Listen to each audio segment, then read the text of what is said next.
Shalom, selamat malam Bapak Ibu.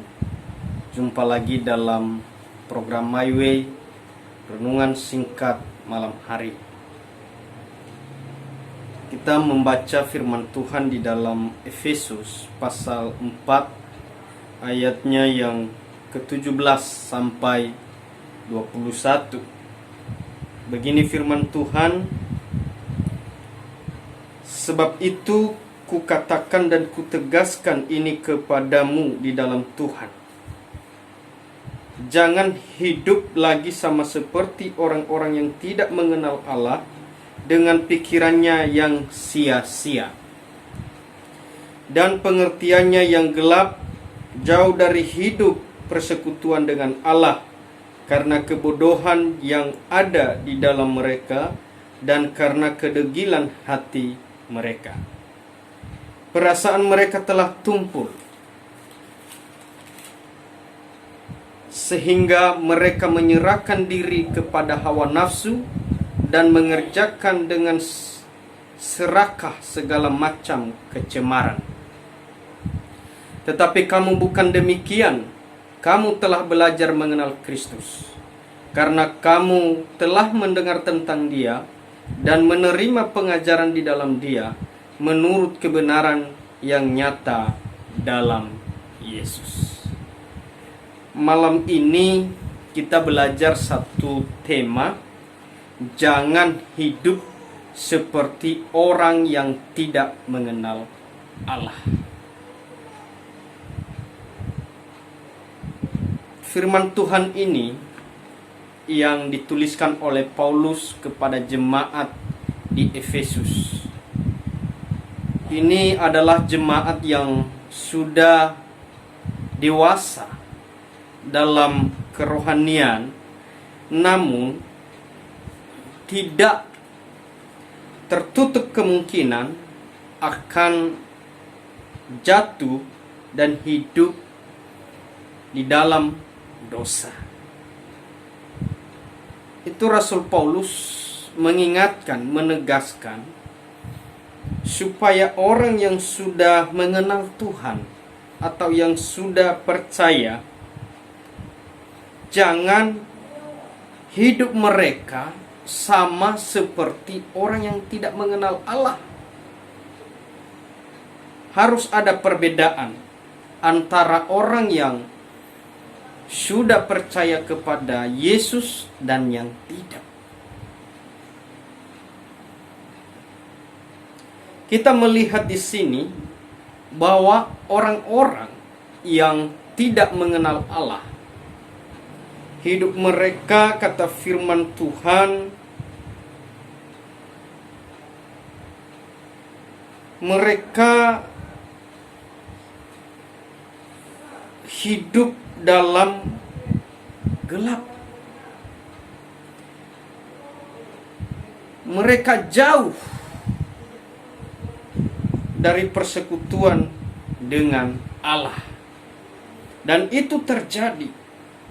Firman Tuhan berkata, karena kebodohan yang ada di dalam mereka dan karena kedegilan hati mereka. Itu di ayat 18. Bapak Ibu, ada satu perbedaan antara orang yang sudah mengenal Allah dan yang tidak mengenal Allah.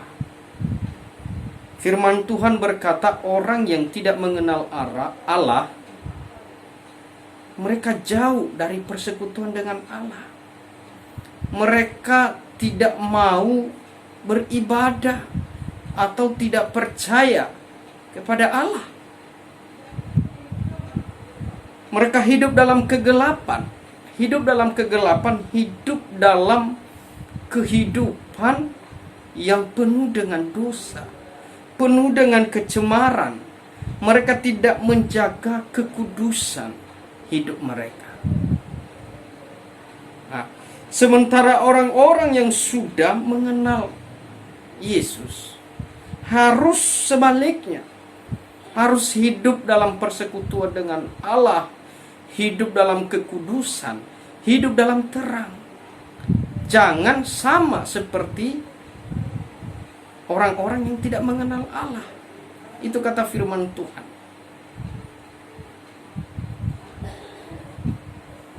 Ayat 19 berkata, perasaan mereka telah tumpul. Kalau perasaan sudah tumpul itu, Bapak Ibu, itu tidak ada rasa. Artinya mereka sudah kebal, mereka sudah tidak lagi mendengarkan nasihat, mereka tidak mau mendengarkan apa yang baik dan benar. Perasaan mereka sudah tumpul. Kenapa? Karena hidup mereka telah masuk atau mereka hidupkan di dalam hawa nafsu. Keinginan daging itu yang muncul. Apa yang diinginkan oleh hawa nafsu, itu yang mereka ikuti.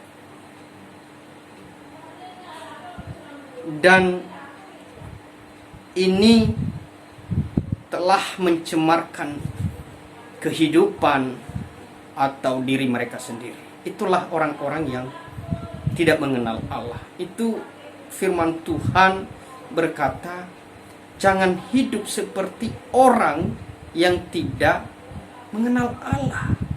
Seperti orang yang tidak mengenal Allah. Artinya, Paulus menegaskan bahwa kamu sudah percaya, kamu sudah menerima Kristus, kamu sudah bertobat, tapi jangan hidup seperti orang-orang yang tidak mengenal Allah. Harus hidup seperti Yesus, seperti pengajaran yang sudah diterima dari Injil. Kalau kita membaca Efesus pasal 4 ayat 20, firman Tuhan berkata, tetapi kamu bukan demikian.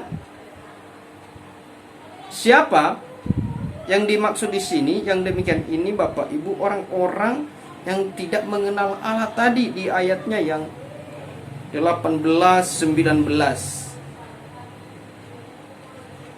Tetapi kamu bukan demikian, kamu telah belajar mengenal Kristus. Ayat 21, karena kamu telah mendengar tentang Dia dan menerima pengajaran di dalam Dia menurut kebenaran yang nyata dalam Yesus.